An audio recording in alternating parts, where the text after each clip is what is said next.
Bwana, tumerudi, acha tuendelee. Sasa iko hapa hivi. Tumefika hapa mahali nilikuwa nimesema contractor Contractor alichukua kazi. Contractor alichukua kazi. Kweli kazi ilikuwa mzuri. Lakini contractor akalipisha kazi ya wana. So wanaume wameenda wamechapa kazi bwana. Mwezi wa kwanza walichapa kazi wakalipwa mzuri. Mwezi wa pili sasa ndio wamechapa kazi. Kumbe ile walikuwa wanalipwa mwezi wa kwanza waliona ni tilipoa, walikuwa ule contractor alikuwa amechukua pesa kama yote.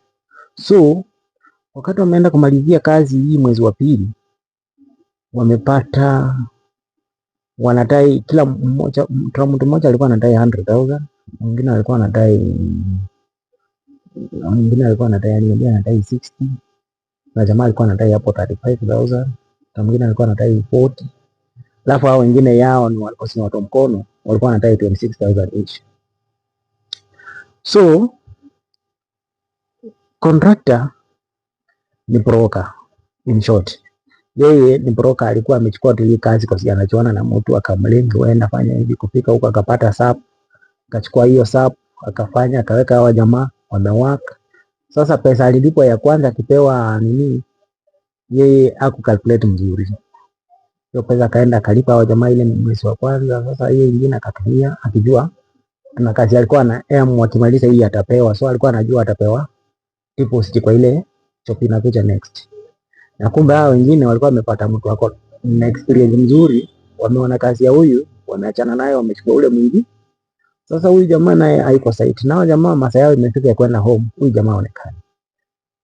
Imagine wakati wanataka kutoka, kila mtu amepika hesabu yake, anajua ako na pesa fulani. Hata masaa wanaenda kutoka, huyo jamaa hajafika. Hii bwana. Inakuwaje? Kesho ni Christmas. Lazima tuende home. Familia inajua tumeenda job. Kama ni ungefanya aje? Hawa jamaa si wamebidi watafute site agent. Site agent amewapeleka kwa mkubwa. Mkubwa amepikia mwenye aliwapeleka kazi hapatikani. Imebidi site agent na wale wakubwa site wenye kazi watafute watu waenda wafanye measurement ya kazi wamefanya.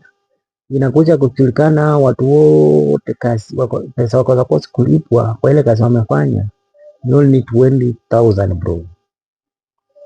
20,000 bro, ndio pesa imebaki. Contractor alichukua deposit akapewa kazi pesa nyingine hapo. Yeye alitoka achawahi kuja site na tumanga anaambianga dawa, jamaa nipikie picha mnitumie. Kazi imefika wapi? Jamaa alienda zake.